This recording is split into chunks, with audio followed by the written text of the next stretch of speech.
With so few organs available for transplantation, living donation is the best way we have to continue to save lives. Dr. Manuel Rodriguez is with the U of U Health, and he's here to tell us more about living donor donations in this sponsored interview. Glad you are here. I don't think we talk about this as much. What is a living donor donation? Well, living donor is when somebody can, donate one of their kidneys. As you know, we have two, or you can donate a portion of your liver. Those are the two most common organs we do, and you can help people that are on the waiting list. We have, thousands of people waiting for organs in the country, and many in our state and our region. And unfortunately, we don't have enough organs for them. And so, living donation is a great way to decrease the waiting times and save lives. Tell me the difference between the living and the quality of the organ versus someone who is deceased.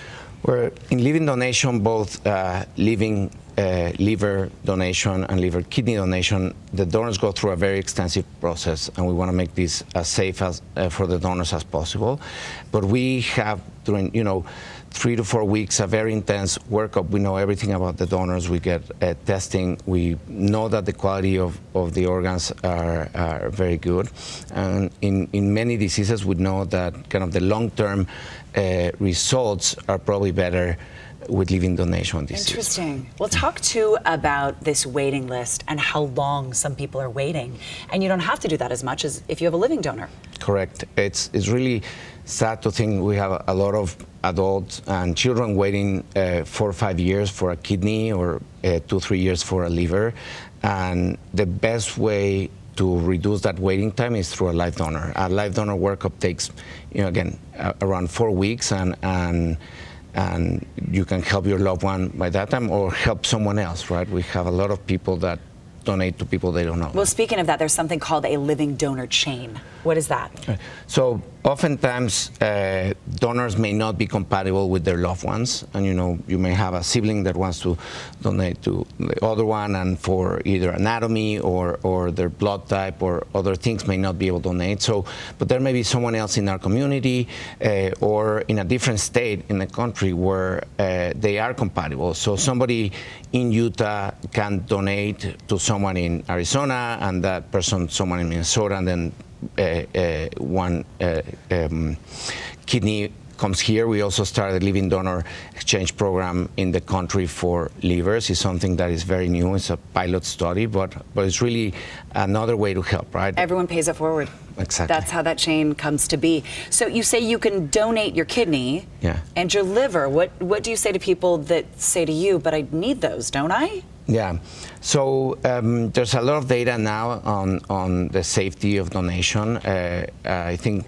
liver is an incredible organ because you can take a portion of it. We can take up to 60+% of someone's liver, and within 3 weeks it regenerates and grows 85% what they donated. And most of the donors, within 3 months, they grow at 100% of what they donate. Really? That's our only organ that does that. The liver completely regenerates. The kidney, we know we have 2 organs. There are, again, a very strict process to make sure this doesn't affect, but there's a lot of stories showing that donors are now 30, 40 years out, and their quality of life and their lifespan seems to be the same.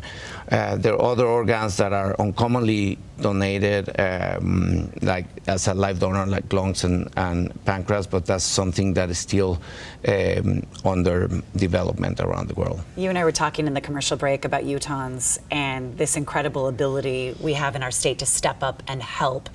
Are a lot of people donating? Yeah, it was an interesting phenomenon after COVID, or during the COVID pandemic. So many people reached out to both our adult and pediatric programs, say, we want to help someone.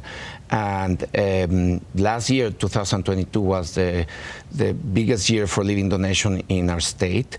And, around probably 25 to 30% of our donors were what we call non-directed altruistic donors, or anonymous donors, or people that they call and say, I want to help. I know that part of my liver can be donated, or my kidney, and we know there are adults or kids that are dying, and I want to help.